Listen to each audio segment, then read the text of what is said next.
Subiri kwanza, wait. Salimia. Kunjani. Alafu nasema Nyapila. Nyapila. Yeah. Mimi nitakusalimia. Alafu Nyapila imeisha. Alafu nitasema hebe. Okay. Atinele. Kunjani. Nyapila. Hebe. Atinele. Songwe. Bwana usishangae bwana. Unajua leo bwana tumeelekea south yani kabisa. Hivi ushawahi kusikia nchi ndani ya nchi? Ndugu yangu. Naweza kusema kwamba nimesikia, lakini nchi ndani ya nchi bwana inanitatiza kidogo. Tunaongelea nchi kadogo lakini kapo kina mambo mengi sana, na hapa tunaongelea maji ndugu zetu wa Swatini. Na zamani tulikuwa tunaitambua kama Swaziland au Waswazi, ila sasa hivi inatambulika kama Swatini. Unajua kwa nini ilibadilisha jina kutoka Swaziland kwenda Swatini? Kwa sababu bwana mfalme wao King Mswati alikuwa anaona kama lile jina Swaziland inafanana na Uswizi. Unajua Uswizi kwa Kiingereza wanaita Switzerland. Kwa Switzerland, Swaziland vinafanana kwa kiasi fulani. Linawachanganya wazungu, si ndio? Kwa hiyo kuna ufanano. Kwa hiyo akaamua bwana ili kuwa unique inabidi tubadilishe jina la nchi kutoka Swaziland kwenda Eswatini. Kwa baadhi ya watu unajua wakiambiwa nchi ya Eswatini hawafahamu. Unajua hata mimi nilipokuja mara ya kwanza naongea tu kwa langu wa Mungu. Yaani nilipokuja mara ya kwanza mimi najua nchi yetu Swaziland. Mtu anaambia Eswatini. Eswatini jina limebadilika. Huyu anafuatilia vyombo vya habari. Waliandika hata kwenye magazeti. Walibadilisha. Unajua kuna nchi zimebadilisha. Unafahamu kama Uturuki pia imebadilisha jina?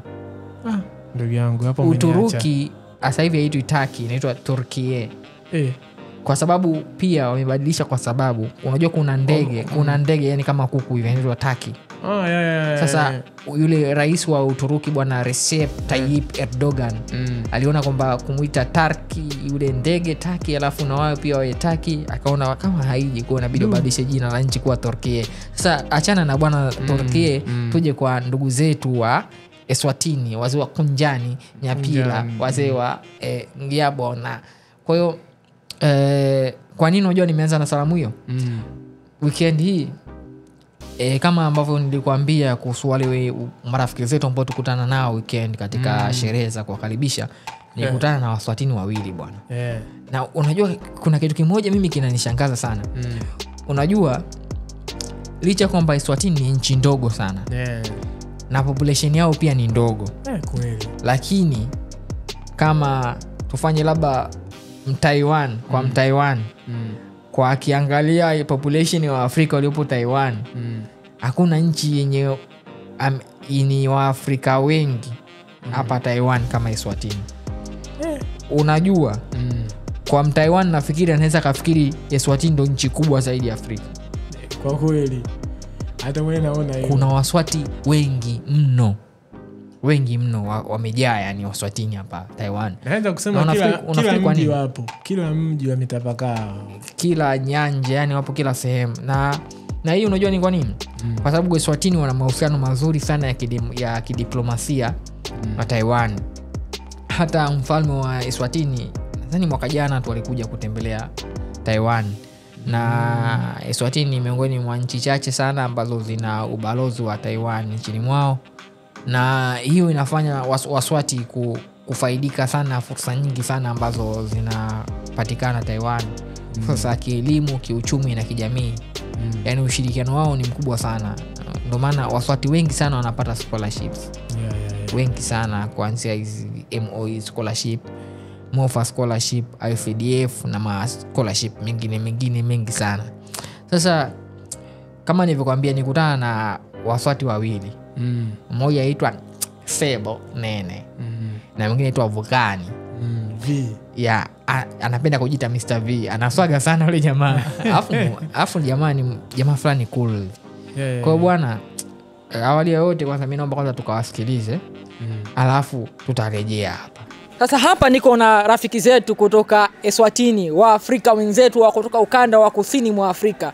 Nao wamekuja hapa Taiwan. Hao wamekuja semester iliyopita. Kwa hiyo wana takriban miezi 6-7 hapa nchini Taiwan.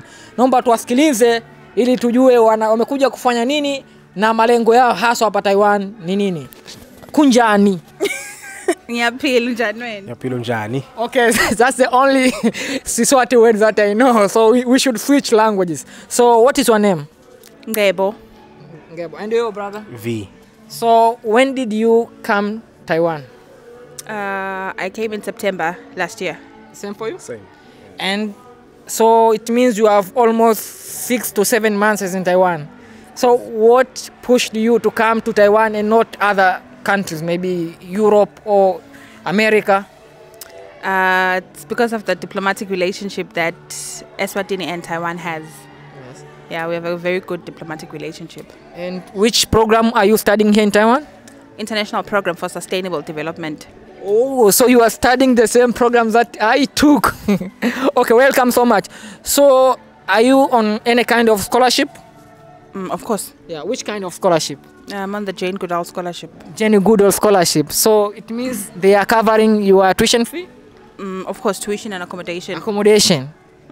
So what are they giving you exactly? They're paying for my school fees. Yes. And for my dorm room. Yeah. So what about the living allowance? No, I don't have a living allowance. But for the other expenses like tuition fee and accommodation fees, they are covering it. Yeah. Like, okay. Yeah. So I mean, before coming to Taiwan, what were you doing? I used to be a teacher in my country. Yeah. So you have come to expand your knowledge. So are you planning to go back to Eswatini and teach, or you want to continue your studies here after graduating from IPSD? I want to do my master's, but not here in Taiwan. Not here in Taiwan. So how do you see Taiwan for these 6 to 7 months that you have been here? It's been great. It's been great. I've had an incredible experience. I've met a lot of exciting people. It's been okay. It's been okay. Have you met some people from Tanzania or Burundi here? Of course. Of course. I believe you for 6 to 7 months maybe you have learned some Swahili words. Any Swahili word that you know? Yeah, I know asante. Asante. Oh, asante. Asante sana. And my brother, so are you on the same program like her? Yes, I am. And are you also in the same kind of scholarship or another kind of scholarship? No, I pay for myself. You pay for yourself. So if you are paying for yourself, what really motivated you to come here and take money out of your pocket to study this program? Firstly, because my country does not offer the same program that I'm doing right now. So if I wanted to do sustainable development, I had to find places that offer the same program. And as she said, that is because we have diplomatic relations, it was easy to come to Taiwan. Yes, and is there any challenge that you have encountered so far since you have come here? So far, no, but I think language barrier is a challenge because sometimes you want to state your case or say something and then maybe they want to tell you something, but because of language barriers, some messages are lost in translation. But so far, it's okay. So you said that language has been a challenge. Yeah. So have you taken any initiative to learn Chinese language? Yeah, I have a class for Chinese. Yeah, I'm trying some new ni haos and there, but it's hard. So can you talk with me a little? Only ni hao and Sheshe. Okay, ni hao ma? Ni hao. Wohan hao. I think so. Yeah. So you are getting good for 6 to 7 months. That's so good of you. I think by time your Chinese will be better. So any message for your friends in Eswatini who wants to come to Taiwan to study? You have to have a strong resolve, strong mentality, because leaving your country and coming to a new country is challenging on its own. But then coming to Taiwan is easily integrate because you find a lot of people from your same country, people from Africa, so it's easy. You know, it's not that much hard, but you know, you have to be strong. So do you know any Swahili words and or vocabularies? Asante sana. Another one? I don't remember now. Now I can't remember. I think you should find a Tanzanian wife to learn Swahili. I'll take that into consideration. And make sure when you meet her, tell her nakupenda. Okay. Yeah, when you meet her nakupenda. Okay, thank you so much my brother. See you around. Thank you. Bye bye. Okay, kama alivyosema sasa hawa marafiki zetu Mesu pamoja na Nene kutoka Eswatini ambao wamekuja kusoma program ya International Program for Sustainable Development, na hawa wamesema wamekuja hapa mwezi Septemba mwaka jana, kwa hiyo wana takriban miezi 6 mpaka 7 hapa Taiwan, na wamesema Taiwan ni nchi rafiki sana. Miss Nene ameongelea kwamba yupo chini ya scholarship ya Jane Goodall ambao yeye anapatiwa tuition fee pamoja na accommodation fee, kwa swala pekee ambalo yeye amejilipia ni nauli. Na rafiki yetu hapa mwingine anasema yeye alikuja hapa kwa sababu program ambayo inafundishwa hapa ni program ambayo hawezi kuipata akiwa nchini kwake, lakini pia ameeleza kwamba kwake ni fursa yeye kujifunza lugha, kama alivyosema kwa takriban semester moja aliyosoma hapa nchini Taiwan ameanza kujifunza lugha ya Kichina ambayo ni faida kwa sisi ambao tumesoma labda lugha ya Kiswahili au lugha ya Kiingereza. Kwa hiyo hii inaonyesha ni jinsi gani Taiwan ni nchi rafiki kwa watu ambao wanakuja kusoma na kujifunza. Kwa tuendelee kuhamasishana kwa ajili ya kuja Taiwan na kujifunza na mengi zaidi ya hayo. Asanteni sana. Umewasikia bwana, mwaga vitu vya msingi sana. Sasa unajua bwana, kuongea Kiingereza tatizo. Sikuwa nasikia pale bwana, jasho lilikuwa linatoka pale. Nilikuwa na kuangalia ndugu yangu authentic Kiswahili. Authentic Swahili. Sasa inataka kukutoa damu. Unajua nini? Sasa unajua bwana, nikasikia bwana, leo ni gathering ya Waafrika ambao wamefika Taiwan. Afu ina rismi wa Afrika waliofika Taiwan. Kwa hiyo nikasema afadhali leo kidogo nitapumzika kuzungumza Kiswahili, Kiingereza na Kichina. Nimejipanga kwamba leo nitazungumza Kiswahili tu bwana. Vup bin vup. Ghafla bin vup hapa. Ikabidi bwana tabidi tu ni switch. Kwa kama ulivyosikia Miss Febo Nene, unajua huyu story yake na resemble na jamaa fulani ambaye nilikutana naye pia kutoka Uganda. Aitwa Herbert Kaingati. Yeye alikuwa mwalimu kwa miaka 10. So Miss Febo Nene yeye pia anasema kwamba alikuwa mwalimu. Kwa hiyo ana diploma ya ualimu. Amesomea masuala ya ualimu na amekuwa mwalimu wa watoto wadogo kule Eswatini, kafundisha. Unajua Eswatini kuna maeneo mbalimbali kama Mbuzini, Mbabane. Kwa hiyo alikuwa mwalimu kule, lakini akasema ngoja bwana nikaongeze ujuzi. Alafu hapa itabidi tuangalie hivi kuna uhusiano gani kati ya ualimu na mazingira. Kwa sababu yule jamaa wa Uganda ametuambia kwamba amesomea ualimu na amekuwa mwalimu kwa miaka 10. Alafu akaja kusomea mazingira. Na huyu Mixebo naye alikuwa mwalimu, kafundisha ualimu, akaona hoja nikaongeze taaluma, akaja kusomea mazingira. Unajua mimi naweza kusema kwa kikawaida tu amekuja moja kwa moja kwenye masuala ya elimu. Na siku zote mwalimu anahitaji kama vile kujifunza zaidi mambo hayo ya kielimu. Hajatoka nje ya still ni mwalimu. Sema akaja kuongeza baadhi ya vitu ili awe navyo, lakini yani sema tayari yeye ni mwalimu. Amekuja tu kuongeza. Sasa amesema kama mimi si mwalimu, nikaenda nikasema ngoja nichukue kozi ya hesabu. Kozi tu ya hesabu, sio mwalimu kozi tu, yani fanya kuchukua kama ndio kuspecialize fulani. Sasa hapo nakupata bwana Mlumbi. Kwa hiyo umemsikia na Miss Sebo yeye ameongelea kwamba ipo katika scholarship. Ameongelea scholarship aliyopo yeye ni Jane Goodall Best Scholarship. Lakini unajua scholarship yake ina tofauti kidogo na yule jamaa wa Uganda. Kwa sababu yule jamaa wa Uganda scholarship yake ilikuwa inatoa tuition fee na accommodation pamoja na living allowance. Huyu yeye amesema kwamba hapa ametuambia kwamba yeye anapata tuition fee ya yote na living allowance kwa maana ya dormitory. Lakini yeye dormitory fee, lakini living allowance hapati. Kwa hiyo ametueleza kwamba ipo scholarship na naye yeye amefika mwezi wa 9 2024 kwa na takriban kama miezi 6 ama 7 hapa Taiwan, na ametuambia kwamba anatarajia kusoma masters, labda akimaliza hapa ataangalia masters nchi nyingine bali na Taiwan. Lakini unajua achana na Mixebo, ni bwana ule bwana V Uganda amenishangaza sana. Unajua jamaa yuko hapa afuatuambia anajilipia ada.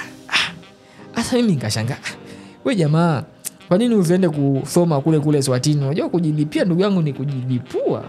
Unajua elimu bwana nchi ni gharama. Unatakiwa ujipange mzee. Kwa hiyo mimi nikataka kujua bwana, nikamuuliza pale kipi hasa kilichokufanya wewe utoke Eswatini uje Taiwan lakini bila scholarship uje kujilipia mwenyewe kimasomo. Ametueleza kwamba sababu kubwa ya kwanza ni kwamba ile program ambayo anaisoma haipatikani Eswatini.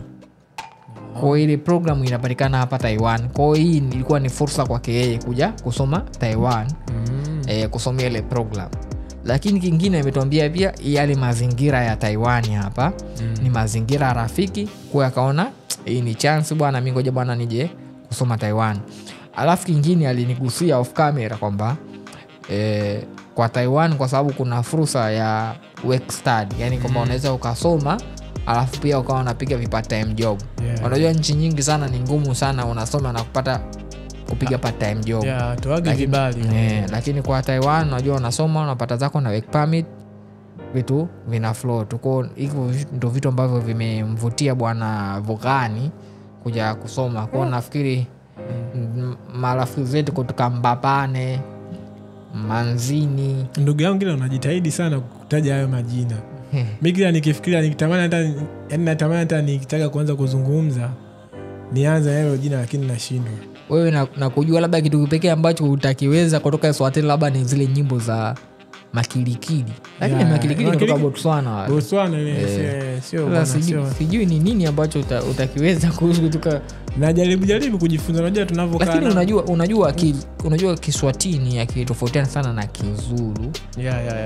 Akitofautiana na Kizulu na zile nyimbo za Kizulu. Kwa nafikiri zile mapiano za South Africa unazoimba kuna Kiswatini mgule ndani yake. Unajua kwa mimi jinsi nilivyoishi hapa Taiwani, nimepata kukutana na Waeswatini tofauti. Wapo wengi mno bwana. Umeona na kitu ambacho mimi kwangu mimi nakiona kutoka kwao ni watu ambao maybe naweza kusema wachangamfu sana. Ndio maana hata wana vibe. Kwa sababu gani naweza kuambia, yani umeona kama huyo jamaa anaongea kabisa na confidence na yani yeye kama amejipambanua kwamba anakuambia mimi bwana nipo huko najilipia. Ni kitu cha ujasiri sana. Ni kitu cha ujasiri sana kwa wao. Na mimi kwa jinsi walivyo mimi naamini. Kwa sababu gani? Ni wachangamfu. Wao ni watu ambao nao kama mataifa mengine ni wanaangalia sana fursa mzee sana. Alafu pia unajua ni watu wa kupati sana Waswatini. Ni watu wa vibe ni wachangamfu mno. Sija kuona Mswatini ambaye smile hivi. Na katika taifa ambalo wanaishi kwa umoja, yani bega kwa bega, nishike nikushike. Alafu unajua na association imara zaidi. Na kwa sababu si wako wengi ndio maana sio kwa imara, wanaweza kusaidiana kwa hata fursa. Kwa bwana sasa kama Waswatini wanaweza, inabidi pia na Watanzania to pull up, inabidi tujae ili na sisi tuwe na institution zenye nguvu kama Waswatini. Unajua hata ile tunasema ile collective bargaining inakuwa ni simplified. Kwa bwana sasa tuwahimize Waswahili wenzetu kama waje pia kama walivyokuwa Waswatini huko wengi. Basi Waswahili wenzetu pia wachangamkie fursa. Zipo fursa nyingi ambazo tunashare katika channel yetu ya Authentic Swahilians. Pale YouTube kuna podcast nyingi sana, watu wa sisi wanaelezea namna gani unaweza ukaishi hapa Taiwan na vitu mbalimbali, life experience. Pale katika Authentic Swahilians Tips tunaelezea fursa zilizopo Taiwan, tumechambua scholarship kibao na tutaendelea kuzishusha pale. Mswahili changamka bwana, tuje kuijaza Taiwan kama ambavyo Waswatini wamejaza Taiwan bwana. Mimi natamani labda mwakani tukiwapokea tena wanafunzi wengine, kama mwezi wa 9 tukipokea wanafunzi wengine, ni matumaini yangu kwa hoji wa bongo wengi zaidi. Na itatupa moyo watu wengine tunataka. Sitaki kuongea Kiingereza kila muda bwana. Au vipi? Inachosha mzee. Basi tondoke bwana. Mimi bwana wa bongo bwana. Wameshatunenelea tayari.